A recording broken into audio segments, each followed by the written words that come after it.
listening to the Shared Security Podcast with Tom Eston and Scott Wright, exploring the trust you put in people, apps, and technology.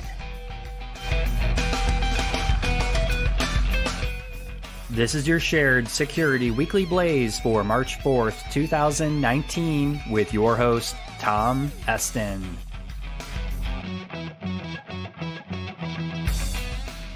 In this week's episode, using multi-factor authentication to protect your credentials and new attacks on 4G and 5G mobile networks.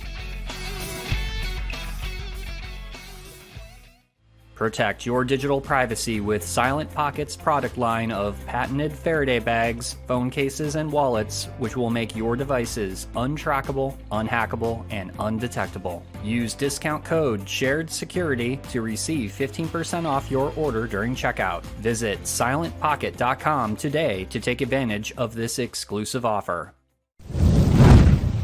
Almost every day we hear about a new data breach or leak of personal data. In a lot of these stories, compromised credentials are used in what is known as a credential stuffing attack, in which stolen credentials from large databases of past data breaches are used to gain access to many different types of popular applications and services. Just last week, one of those services was Intuit's TurboTax application, which right now, because of tax season in the US, is extremely popular. Victims of this particular attack had their information like social security numbers, addresses, date of birth, driver's license number, previous tax returns, and other personal data compromised. That's enough data for someone's identity to be stolen. But even if we take the right precautions to use unique and complex passwords, many of us can still fall victim to a phishing or other social engineering attack where we may be convinced to give away our user credentials. In fact, in last week's show, I discussed a very realistic Facebook social login phishing campaign, which looks so real that even cybersecurity professionals could fall for it. So what can you do to better protect your user credentials? The answer is multi-factor authentication, and you should always enable it if the apps and services you are using support it. Here to discuss what multi-factor authentication is and how it's different than other forms of authentication is Ian Paterson, CEO of identity assurance company Plurilock.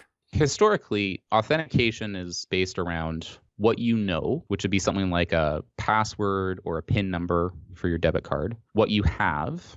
So that would be something like the debit card itself, or maybe an RSA token, and something that you are. And that would be something like your fingerprint for Touch ID, or maybe your face for using facial recognition.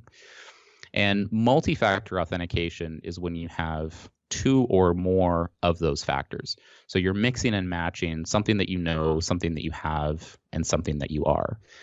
Traditional authentication, right, is generally something that you know, and that would be passwords. And what the world has learned over the last 5 to 10 years is that passwords, something that you know, are really a terrible way of protecting stuff. I would say ironically, but not ironically, I got a note in my inbox earlier this week from Have I Been Pwned, saying, congratulations, you have been subject to a data breach. And the reality is, if you've been around online for any amount of time, probably you've had your credentials breached. And I usually talk about there's two people in the world, people who know that they've been part of a data breach and people who don't know. And that's basically it. So coming back to your question, so MFA is designed to mitigate some of the problems around traditional authentication, i.e. passwords. And we're starting to see more consumer options, certainly, around being able to use MFA or two-factor, so two-factor authentication and multi-factor authentication.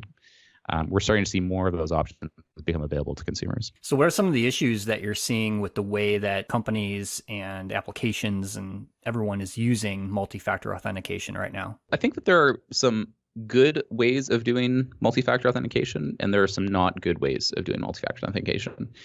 So some examples of maybe good attempts, but attempts that come up short would be using two forms of something that you know. So a lot of banks actually are still stuck with this, where you'll have a login and password, and then if you get through the login and password, then they'll ask you a security question. So it's not actually multi-factor. They call it two-step verification in a lot of cases, which kind of sounds like two-factor authentication, but you're still using two shared secrets, something that you knows in order to authenticate you as a person. And it's a little bit better than just a password on its own, but not by much. And certainly doesn't meet a lot of the regulatory requirements around strong authentication. So we're seeing that organizations are recognizing that this is not an ideal way of doing it, and they're moving away from it. But certainly, I mean, I still have some personal accounts just with organizations that I use, and I'm still asked for a login and password and a security question, and it drives me nuts.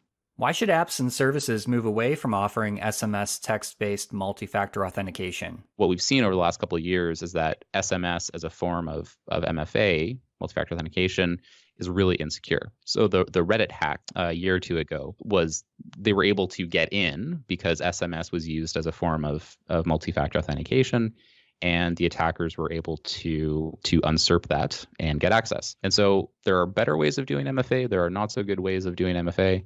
The security questions, SMS, are definitely in that not great camp. Hardware is a great option as long as users are willing to go through the hassle of using it. Here's Ian's take on what the future of multi-factor authentication might look like. So Plurilock is looking at human behavior and using that as a form of biometrics. So we look at how you type, how you move a mouse on mobile phones, how you walk or how you sit, which is gait analysis.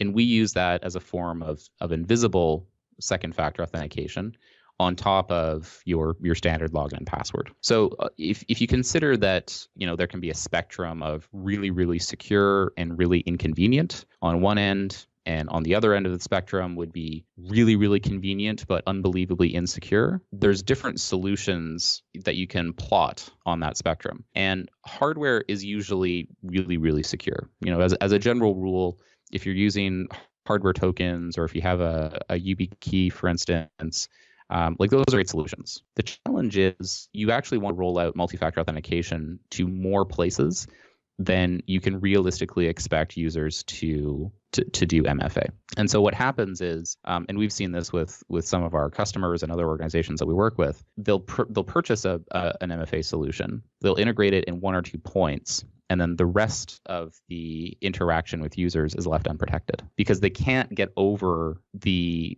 pushback from their end users to say, look, you can't really expect to slow me down for 5 seconds 8 times a day just so that I can log in securely. And so what we do is we come in and say, look, in some cases, use hardware, right? If you're wiring $10 million, I would suggest that you probably want hardware in there to make sure that it's the right person. But if it's a manager who's approving a small change, or if it's a lower risk transaction, is there a way that we can balance that convenience and security aspect? And so what we do is we look at your login and password, which you're already, for the most part, doing today. We look at how you type in your login and password as a form of behavioral biometrics. And then we also use things like your location. So have we seen you log in from the same location in the past? Rather than geofencing, we'll actually do things like the impossible travel problem. So we'll look at your last known good login. We'll compute the time that it would have taken you to travel from point A to point B, where you're currently logging in from, and say that if it's physically impossible for you to travel from point A to point B, probably there's something suspicious, right? So it's all about flexibility. We don't pre-configure very much, but we're really looking at risk factors to know whether we need to pause the authentication and ask you for the hardware that you already have, or just let you through. What about privacy and mass surveillance concerns with biometric-based multi-factor authentication? So personal privacy and biometrics is a hot topic. I think what we're seeing, though, is that there's more consumer demand and acceptance for forms of biometrics. And I think you only need to look at what Samsung and Apple are doing, and actually Microsoft Surfaces for that matter as well, where they're trying to balance the use of biometrics like your thumbprint or facial recognition with the convenience that offers. Now, the other angle to this is that biometrics are not foolproof, right? In the same way that passwords are not foolproof. Like there's no silver bullet here anywhere. But biometrics can be a useful tool when you're talking about defense in depth. And what we're seeing is that consumers are interacting with those technologies more, and so as a result have a greater acceptance for how they can be used and how they can benefit them. The challenge really when you come down to consumer adoption is what's in it for them. And if you just have a ubiquitous surveillance system for your business, there's not really a benefit for consumers. They're just being tracked, and there's nothing in it for them. But if you were to say, look, rather than fumbling around for your keys, trying to find that frustrating token with that 6-digit rotating password that is going to change in 30 seconds, and it actually shows you the bars count down, which just produces anxiety. Like you have to get it right, and then you get it wrong, and then you have to wait for the next one. Like the whole thing is just a terrible user experience. And then if you give them the choice to say, look, you can do that, or you can swipe your thumbprint, suddenly it's a different conversation. It's not just about ubiquitous surveillance. It's around, well, there's a trade-off here being made. And well, actually, I kind of benefit from this. And when you have that conversation, it's just much, much more geared towards informed consent and around the value that the users get. That was Ian Paterson from Plurilock. And now a word from our sponsor, Edgewise Networks. Organizations' internal networks are overly permissive and can't distinguish trusted from untrusted applications. Attackers abuse this condition to move laterally through networks, bypassing address-based controls to spread malware. Edgewise abstracts security policies away from traditional network controls that rely on IP addresses, ports, and protocols, and instead ties controls directly to applications and their data paths. Edgewise allows organizations to analyze the network attack surface and segment workloads based on the software and how it's communicating. Edgewise monitors applications and protects data paths using zero trust segmentation. Visit edgewise.net to get your free month of visibility. A group of researchers from Purdue University and the University of Iowa have released details on new security flaws found in 4G and 5G protocols, which are used by the mobile networks to bypass new security protections, which would allow IMSI catching devices, known as stingrays, to intercept phone calls and conduct location tracking. Stingray devices are known to be used by nation-states and law enforcement. Surprisingly, the soon-to-be implemented 5G protocol has built-in protections to defend against stingray devices, but the researchers found that these protections can be defeated. The research describes several different attacks. The first, called Torpedo, exploits a weakness in the paging protocol mobile carriers use to notify a device before a call or text comes through. Piercer, which allows an attacker to determine a user's identity, or IMSI, on a 4G network, and a IMSI cracking attack, which can brute force an IMSI number on 4G and 5G networks. This attack in particular would allow stingray devices to be used on the new 5G networks, which are just starting to be deployed. The code and exploits will not be released by the researchers, but instead, the flaws will be reported to the mobile carriers so that they can be fixed. However, the researchers note that these attacks could be carried out with radio equipment costing only about $200. Let's hope the mobile carriers fix these flaws soon, especially before 5G networks are fully deployed.